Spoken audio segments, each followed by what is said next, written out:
Back to work na si Jillian Ward para sa unang araw ng taping ng Kapuso action drama series na Never Say Die.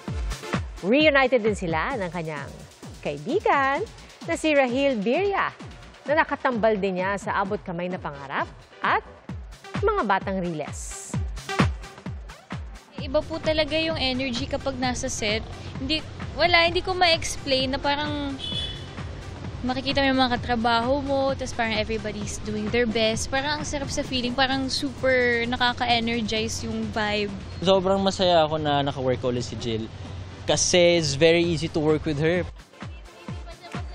Bukod sa pagiging close sa set, plano rin nilang mag-bonding off-cam sa pamamagitan niya ng pagbaboxing. Mga kapuso, maging una sa saksi. Mag-subscribe sa GMA Integrated News sa YouTube para sa iba't ibang balita.